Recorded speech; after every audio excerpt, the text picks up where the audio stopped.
Welcome to episode 274 of the UFO Buster Radio News Report.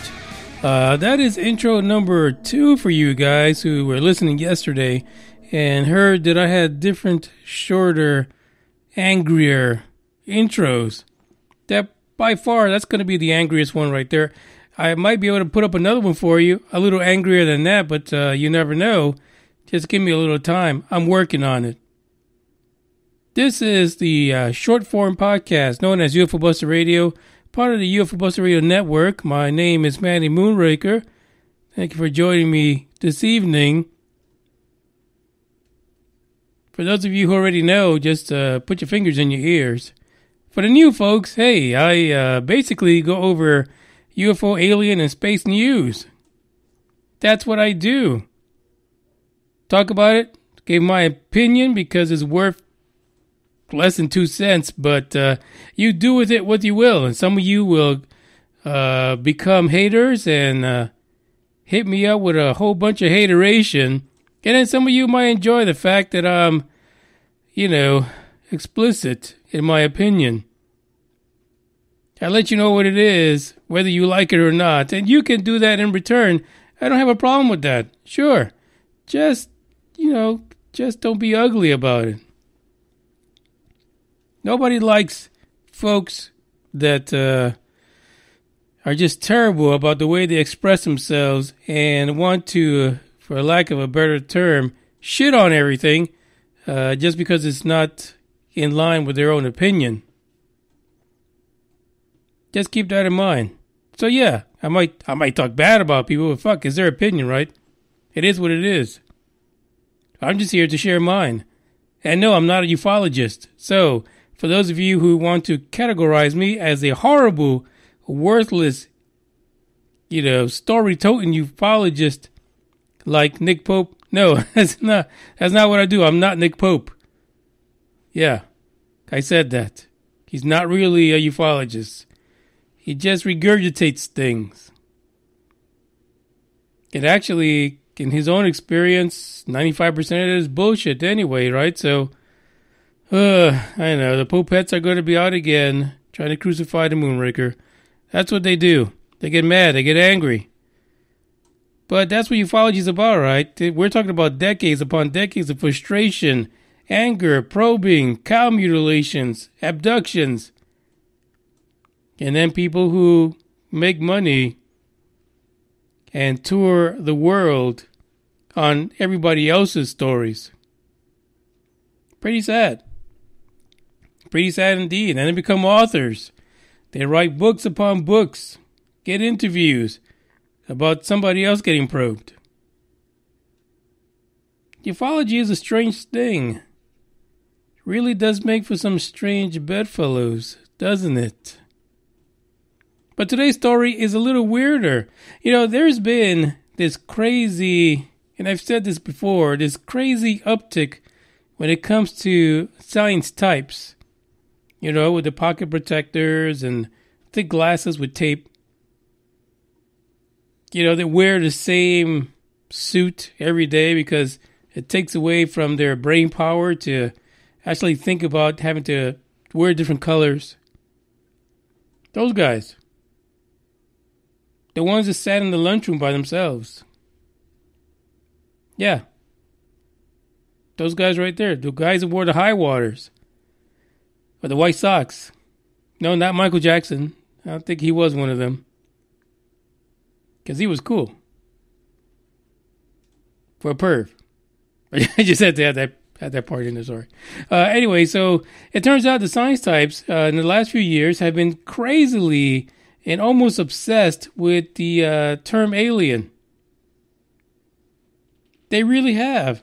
And so many of them, and we've seen this with interstellar object number 1. We saw that. Even on here, thanks to Paul, there's been a lot of scientific papers done on things like Tic Tac, Arecibo incident.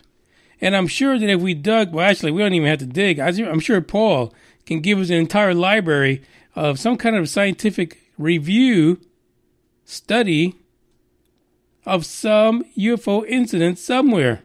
I would love, by the way, Paul, if you're listening, I would love to see if there was any scientific research done on the Phoenix Lights.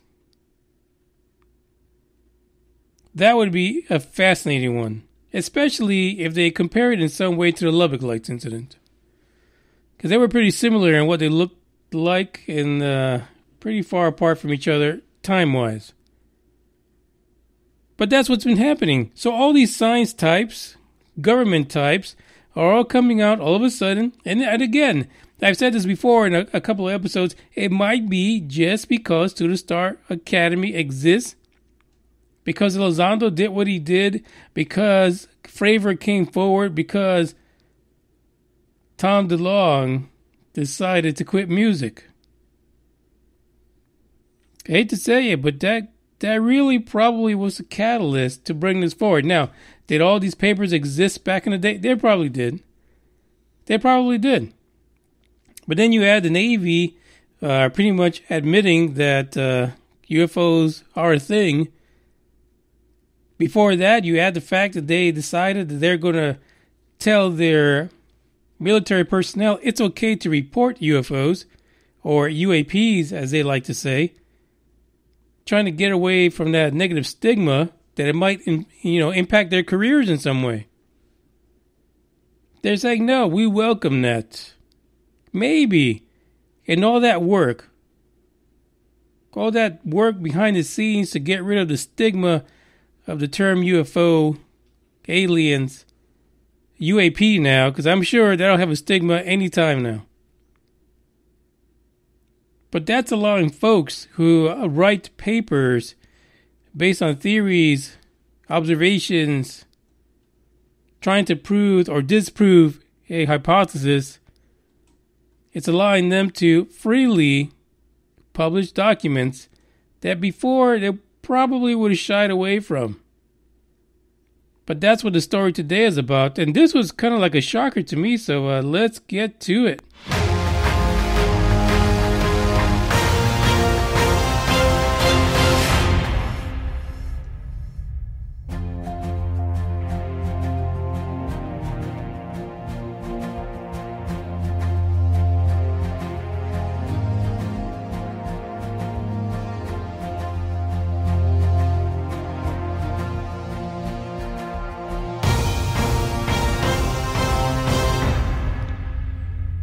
When I tell you, when I read this story, I was really surprised. I was like, this can't be.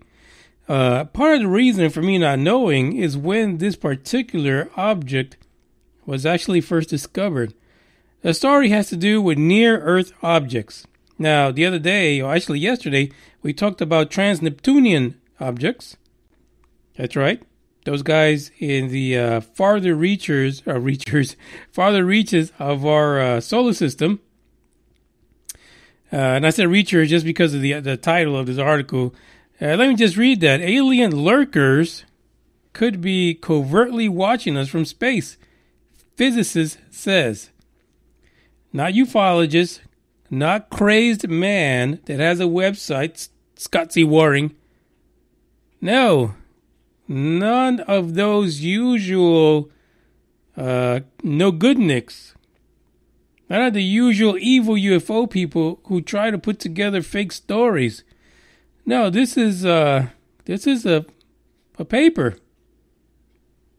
A paper that was actually suggested by someone back in the 1960s of this being a thing, an issue. Back in 1960, Stanford radiophysicist Ronald Bracewell suggested the idea that superior galactic communities, #NotTheFuckUs, could disperse autonomous interstellar probes as hypothetical feelers throughout space in order to observe, monitor, and maybe even communicate with our life forms, other life forms, including those on Earth. 1960, somebody sat around a radiophysicist and said, fuck, I feel like somebody's watching me. That was way before that Michael Jackson song. I feel somebody's watching me. Yeah, so he sat around and he thought that. A little bit of paranoia, I think, but he may have been onto something, I guess. So it turns out there was a paper written by a physicist by the name of James Benford. James actually says that we can call these aliens lurkers. And they might be hiding in some of these near-Earth orbit objects, basically surveilling us, watching us, and they could be, or heck, they could have been doing it for millions of years. We never know. We would never know. And here again, this goes back to my constant gripe about how we're busy looking at things that are 4.2 billion light years away, and you don't even know what the fuck is in your own backyard. And this is even worse, because you don't know what's in our solar system. Fuck, you don't even know what the hell is hanging around our own planet. But you're going to spend billions of dollars to look the fuck out to nowhere that you can't even reach. Not even in your lifetime, or like 30 generations from you. What a fucking waste of money that is. Yeah. Like I said, this is a short form podcast where I give my fucking opinion, no matter who the fuck is listening. Now, according to this, right, there's only a small number of near-Earth objects, right? But there is one that's pretty close, and it's known to us Earthlings as 216 HO3. Or should I say 2016? If you guys know, whenever they identify an object, the year that the object was located is part of the name. This object was found in 2016. Here's a quote from this particular article. 2016 HO3 loops around our planet but never ventures very far away as we both go around the sun. NASA NEO researcher Paul Chodas explained back in 2016. Guess what, Paul? You're in the news now. Bet you didn't think 3 years ago you'd be this popular. He also says these near-Earth objects provide an ideal way to watch our world from secure natural objects. That actually is a quote from our buddy Benford, who wrote the paper. Isn't that amazing? Like, why wouldn't anybody think about this? Hell, why is it that in 2016 we're just finding out that we have, besides the moon, we have near-Earth objects that have an orbit around our planet? Isn't that strange? I mean, we're talking about decades and decades, maybe even a century of believing that there is only one thing out there that circles our planet, and that being the moon. I was pretty shocked. Well, what was more shocking to me was the year that it was found. Because for damn sure, we have been finding a whole lot of shit out there that is way beyond any time frame that any human being can live. But yet, there's stuff that's right here next to us. As a matter of fact, if you do a search for 2016 HO3, you will actually be able to see pictures. There are pictures that people have taken of the sky and actually pinpoints the location of 2016 HO3 in the pictures they've taken. So the damn thing is actually visible from our planet. So there goes the idea that possibly you could set up some kind of observation platform, observation base, or something like that, or send like a drone, autonomous deep space drone to hang out right there and watch us from there. Keep an eye on humanity, because humanity is looking too damn fucking far to even realize they're being watched so closely. It's a fascinating idea. I think it really has a lot of merit. But here's the thing, right? Because our particular little author here, James Benford, goes a little further. He actually believes that this object, because of its proximity to the planet, should actually be looked at. He really believes that this object is a resource to where an ET civilization, autonomous craft, or drone, or whatever, could actually anchor itself there and conceal itself from us. Now, is this a bunch of paranoia? I don't know. He could be paranoid. He could be fucking schizophrenic for all we know. Somebody find out. But he does say in his paper, he really believes that it should be a priority for SETI, the useless people at SETI. Again, this is a short form podcast where I give my opinion explicitly. I give two fucks. He really believes that SETI should make it a priority to investigate these NEOs, near Earth objects, especially this one. They should put their attentions on there. Here's another quote from him that says, "We should forthrightly move toward observing them, both by observing them in the electromagnetic spectrum and planetary radar, as well as visiting them with probes." Where the fuck is he? Where is he from? Is he from another country and he's trying to just make it seem like he's open-minded? I don't get it. There's something wrong with this guy. He's got to be a schizophrenic. I'm sorry. I've never read anything besides the whole Oumuamua situation, interstellar probe number 1. I've never read anything so openly, into the conspiracy of aliens, especially in a scientific paper. It's bananas.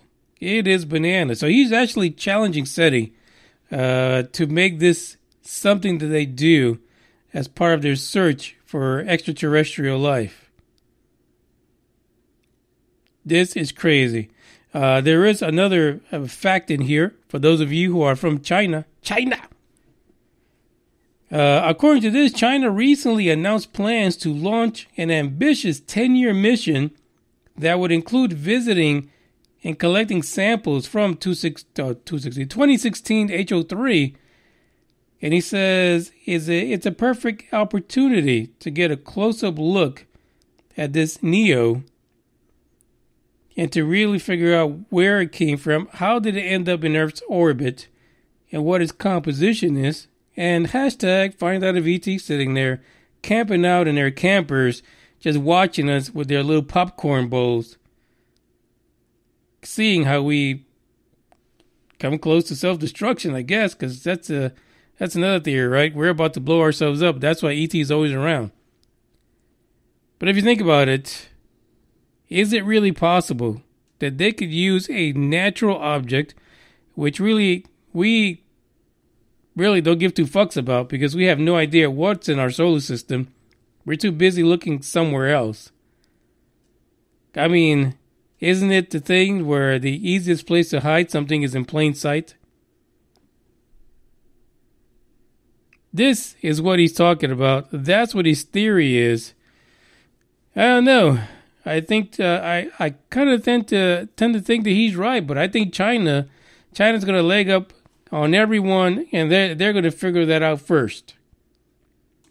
Because nobody else gives a fuck about near-Earth objects. They don't. They want to go to the moon, then to Mars, then to Europa, and continue from there on.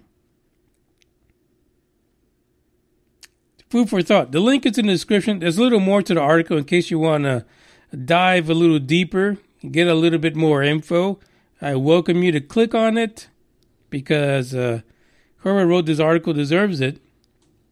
And maybe you'll be able to find the research paper itself. I bet you that's an interesting read. I bet it is. I wonder what his career is going to look like next year. I think he's too far fucked. But, okay, thank you for having the courage to write crazy shit like that. I love it. I love it. This is Manny Moonraker. I am checking out. I'll come back tomorrow with another intro. Eventually we'll just have a contest. You guys can pick whatever intro you want. But right now, this author needs to be saved. Because he's about to go broke. Ciao.